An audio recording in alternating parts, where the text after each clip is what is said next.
Chers terriens, bonjour. Bienvenue dans cette critique express et full spoilers, vous êtes prévenus, qui sera consacré aujourd'hui à l'épisode 5 de la série Ahsoka. D'accord. Alors autant s'y mettre. Bonjour Will. Salut Gus, oui, un épisode très attendu après la fin en double cliffhanger du précédent. Un épisode 4 qui d'ailleurs, on le rappelle, avait enfin fait décoller le rythme d'une série jusque-là bien trop épère et manquant d'enjeux forts. Alors après cette soudaine montée en puissance, il était évident que de nombreux spectateurs seraient rivés à leurs écrans dès ce mercredi. Et même dans certaines salles de cinéma d'ailleurs, tous avides de voir la suite et d'obtenir des réponses. Est-ce vraiment Anakin qui fait face à Ahsoka en fin d'épisode 4 ? Se retrouve-t-elle bien dans le monde entre les mondes ? Parviendra-t-elle à s'en sortir ? Morgan et son groupe vont-ils retrouver le fameux throne ? À quoi va ressembler la galaxie où ils se sont enfuis ? Par quels moyens les suivre ? C'est ça qui m'inquiète le plus.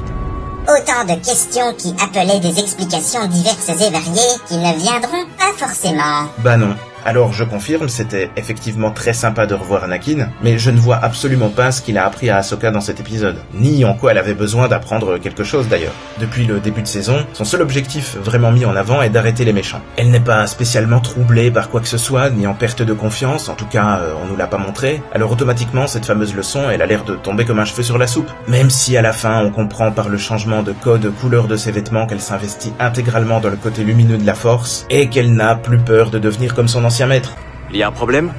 Et partant de là, il reste Le fanservice. Un peu d'Anakin, un peu de Vador, des réminiscences de Clone Wars ou de Rebels. Mais on ne sait pas ce qu'est devenu Anakin, ni ce qu'il fait là, à quel point c'est vraiment lui ou une simple émanation de la Force. On sait que ce n'est pas une hallucination puisque le petit Jason entend le combat, mais difficile d'en savoir plus. Bref, tout ça est très vague, comme les décors d'ailleurs, même si ça se justifie par le côté rêve des flashbacks qu'on nous propose. Et au final, on n'est pas très avancé. Alors un épisode de transition au milieu d'une saison, c'est plutôt courant et c'est une bonne chose pour reprendre son souffle. Mais là, à raison d'un épisode par semaine et avec un début de saison trop mou, ça fait juste retomber le soufflet au plus mauvais moment. Et tu sais que si on continue comme ça, on va se faire traiter de gros râleurs, voire bien pire à force. Il y a toujours un prix à payer pour tout. Bah on peut dire ce qu'il y a de positif dans cet épisode aussi, hein. Oui, c'est très beau franchement. Même si quelques facilités sont employées comme ce brouillard dans les scènes de flashback, il y a quelques jolis plans qui prennent leur temps pour revenir sur les décors dans lesquels des événements marquants ont eu lieu. Et la fin de l'épisode est vraiment superbe. On peut dire aussi que le visage d'Anakin passe 100 fois mieux dans tout cet épisode que dans la simple scène finale du précédent. Clairement, j'ai été plutôt positivement surpris. A fortiori quand il a une allure encore plus jeune, dans l'une des séquences de flashback. J'ai trouvé ça assez bluffant sur certains plans. Je note aussi qu'on commence à bien expliciter le contexte dans lequel le Premier Ordre a pu voir le jour au nez et à la barbe d'une nouvelle république complètement à la ramasse. C'est positif, mais ça aurait été pas mal d'apprendre tout ça au début de l'épisode 7 par exemple, hein. Par contre, ça rend quand même cette république assez idiote et le personnage de Mon Mothma de plus en plus déplaisant. Arrête, tu recommences à flinguer le truc.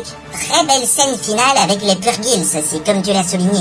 Assez poétique, qui ravira les connaisseurs du lore de Star Wars et impressionnera les non-initiés, qui par contre ne comprendront peut-être encore une fois pas grand-chose à cet épisode. On peut également souligner la petite réflexion qui apparaît au sujet de la guerre des clones, et de la manière dont les Jedi, pourtant garants de la paix, s'y sont laissés embarquer. La mort de milliers de clones, qui malgré leurs conditions restent des êtres vivants doués de sentiments et de conscience, est aussi effleurée. Des questionnements bienvenus qui étaient pour le coup totalement absents des films de la saga. Voilà, que dire de plus ? Un épisode filler, malgré ses qualités, qui arriverait au bon moment dans une saison bien structurée avec une montée en puissance de l'épisode 1 au 4e. Mais là, nous avons eu la sensation que ça cassait le rythme. Et ça ne risque pas de faire taire les détracteurs de la série. J'ai décidé de pas les écouter. Conclusion ?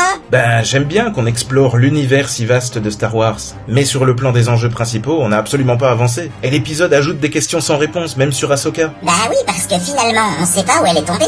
Il semblerait que ce ne soit pas vraiment le monde entre les mondes. Peut-être a-t-elle eu une vision en frôlant la mort dans un lieu particulièrement investi par la Force. Un peu comme Luke dans l'épisode 5, ou Rey dans l'épisode... Excusez-moi, une allergie. Dans l'épisode 8 donc.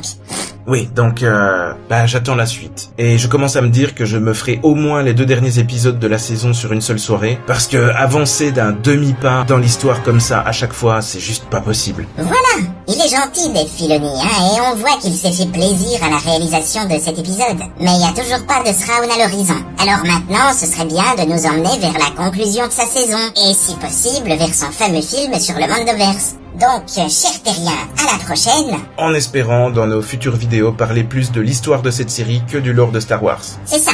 Ah, et abonnez-vous, laissez un commentaire, enfin, vous savez quoi, pour nous aider, tous ces trucs-là. Je te le promets.